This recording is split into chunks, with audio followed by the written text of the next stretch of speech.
আচ্ছা, পরবর্তী যে শিল্পী আছে আমি কমিটি দাদাভাইদেরকে অনুরোধ করবো তাকে নিয়ে আসার জন্য, কারণ আমাদের প্রায় শেষের মুখে আর কিছু সময় বাকি আছে।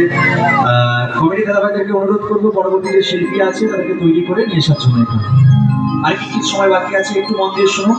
প্রায় আমরা অন্তিম পর্বে চলে এসেছি। তাহলে চিন্তা করে দেখুন, ভগবান যা চাই সেটাই কিন্তু হয়।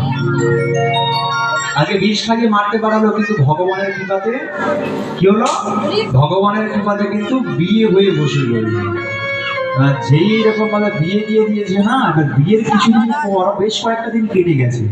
এইদিকে দৃষ্টদ্যুম্ন মনে মনে ভাবছে, যা হোক আমার কথা মতো এবারে হয়তো কাজ হয়েছে, নিশ্চয় চন্দ্রহাস মারা গেছে, তাহলে আমাকে তো আমার নিজের রাজ্যে ফিরে যেতে হবে। তার কারণ আমার ছেলে তো অত বড় হয়ে যায়নি যে অত একজনকে মেরে দিয়ে সেটাকে আবার নিজের রাজ্যে সামলাচ্ছে, এত বড় তো হয়ে যায়নি, তাহলে আমাকে নিজের রাজ্যে ফিরে যেতে হবে।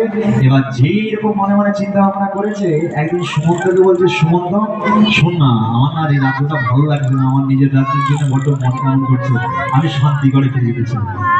ঠিক আছে ধৃষ্ট, তুই যাচ্ছিস ভালো কথা, তুই যা, কিন্তু যাচ্ছিস ভালো কথা, কিন্তু গিয়ে আমার ছেলেটা তো এখন এলো না, চক্রকে একটু পাঠিয়ে দিস না। বলে আরে হয়তো ভালো লেগে গেছে সেই জন্য আসেনি। এ তো মনে মনে বক বক খুশি, মনে মনে ভাবছে আসবে কিভাবে, হয়তো আমি লিখে দিয়েছি সেখানে মদনের বিষকে নিশ্চয়ই মারা গেছে। মনের মধ্যে বড্ড খুশি নিয়ে কি করেছে দৃশ্যদ্যুম্ন, নিজের রাজ্যে ফিরছে, শান্তি ঘরে প্রবেশ করেছে। অনেকটা পথ অতিক্রম করে যখন এই শান্তি ঘরে প্রবেশ করেছে, সর্বপ্রথম মদনকে দেখতে পেয়েছে। এবার মদনকে দেখা মাত্রই মদনের মুখে মিষ্টি একটা হাসি। এবার যেই মদনের মুখে একটা মিষ্টি হাসি দেখতে পেয়েছে, সঙ্গে সঙ্গে এদিকে বলছে আচ্ছা মদন, কথা মতো কাজ হয়েছে? আস্তে না আসতে বড় আনন্দের খবর শুনলে যে আচ্ছা কোনো জানাজানি হয়নি? টাকার কথা বলতেই তো ঢাক ঢোল পিটিয়েছিস, মানুষজনকে খাইয়েছিস?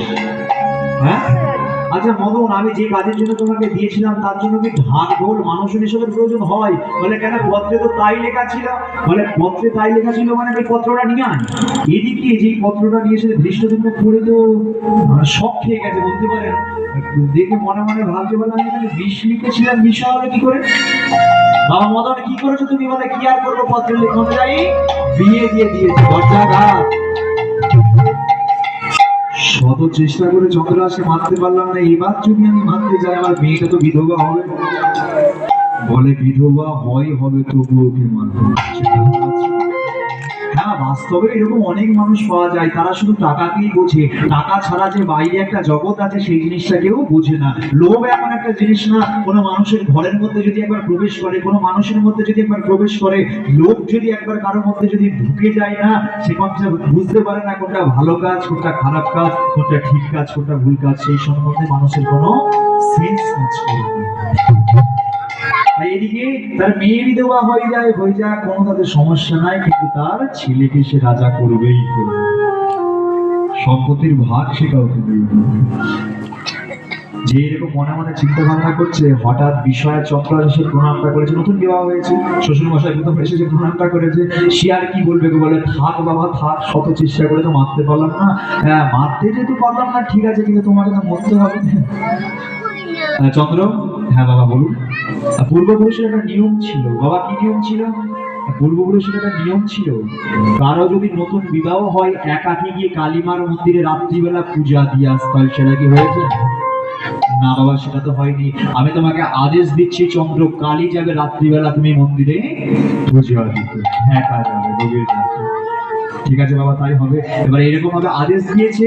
আর এদিকে দৃষ্টদ্যুম্ন কি করলো, ওই মন্দিরের মধ্যে একটা ঘাতককে তৈরি করে রেখে দিয়েছে, যে শোন ঘাতক, যখন চন্দ্রহাস এসে পূজাটি করে প্রণামটা করবে তুই যেন তাকে বলে দিস।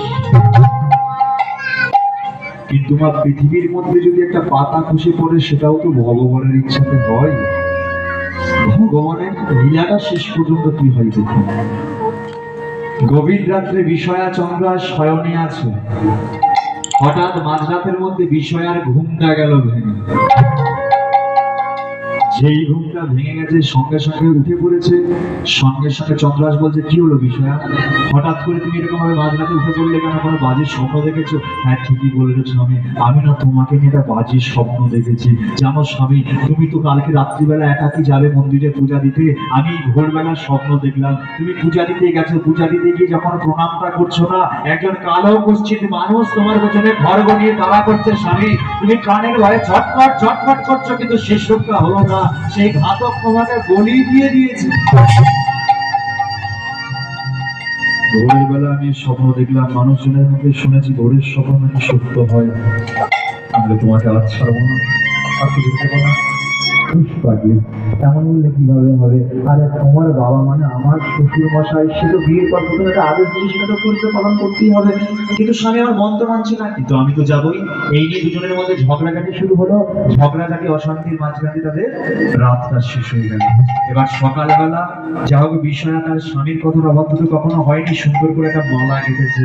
সুন্দর করে মালা গেঁথে ঢালাই করে সাজিয়ে দিয়ে সেটা যখন সুন্দর করে তার হাতে দিতে যাবে চক্র আছে, সেটাও মাটিতে পড়ে গেছে।